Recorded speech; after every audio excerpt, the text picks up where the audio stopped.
तीन लोकमतच्या पाठपुराव्याला आलेल्या यशाची कारण उस्मानाबादमध्ये बोगस बियाणं देणाऱ्या 2 कंपन्यांच्या विरोधात गुन्हा दाखल करण्यात आलाय। कृषी विभागाच्या फिर्यादीवरून या कंपन्यांवर गुन्हा दाखल केला गेलाय। जिल्ह्यात 4 ते 5 हजारांच्या वर शेतकऱ्यांनी पेरण्या केल्या आहेत, पण बहुतांश ठिकाणी बियाणं उगवलीच गेली नाहीयेत अशा तक्रारी समोर आल्या आहेत। दरम्यान शेतकऱ्यांनी कृषी विभागाला सांगूनही नुकसान भरपाई न दिल्यानं या कंपन्यांच्या विरोधात गुन्हा दाखल करण्यात आलाय। न्यूज 18 लोकमतनं सातत्यानं या बातमीचा पाठपुरावा केला होता। आपल्या सोबत आहेत आमचे प्रतिनिधी बालाजी निरफळ। बालाजी, आपल्या पाठपुराव्याला यश आलेलं आहे आणि अखेर 2 कंपन्यांच्या विरोधात गुन्हा दाखल झालाय, पण काय नेमकं म्हटलेलं आहे? त्यांना आदेश देण्यात आलेत या शेतकऱ्यांना भरपाई देण्याचे?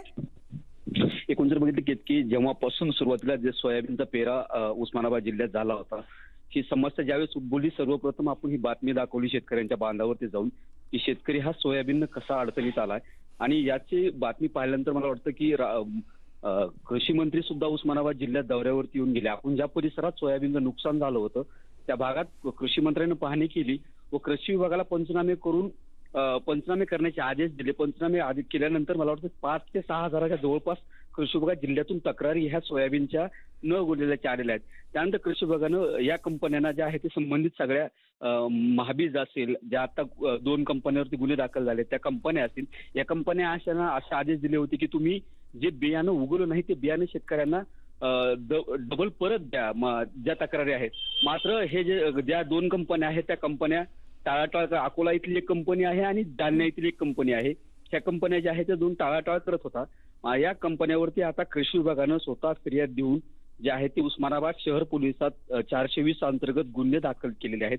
मात्र प्रश्न इथंच थांबलेला, तर आणखीन काही कंपन्या आहेत की ज्या शेतकऱ्यांना आणखीन त्याचं हे देत नाहीयेत, परतावा देत नाही किंवा बियाणं परत देत नाहीये। त्याच्यामुळं या कंपन्यावरती कृषी विभाग कारवाई करणार का, हा प्रश्न देखील उपस्थित शेतकरी करत आहेत। आणि शेतकऱ्याची मागणी तशीच आहे की आता खरं तर दुबार पेरणीची सुद्धा वेळ निघून गेलेली आहे, तरी पण शेतकऱ्यांना समाधान म्हणून थोडंसं दिलासा म्हणून तरी कंपन्यांनी त्यांना बियाणं किंवा त्याची मोबदला दिला पाहिजे अशी मागणी आहे आणि रास्त भूमिका आहे।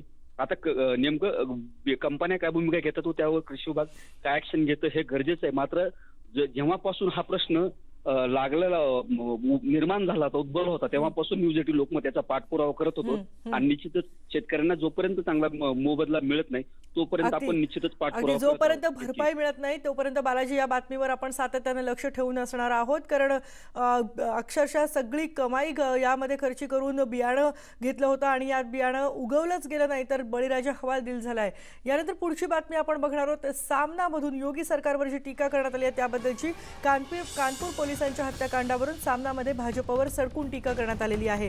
उत्तर प्रदेशात जर गुंड अशा पद्धतीने पोलिसांना मारू शकत असेल तर योगी महाराजांच्या उत्तर प्रदेशामध्ये बदललं काय, असा सवाल सामनाच्या अग्रलेखात करण्यात आलेला आहे।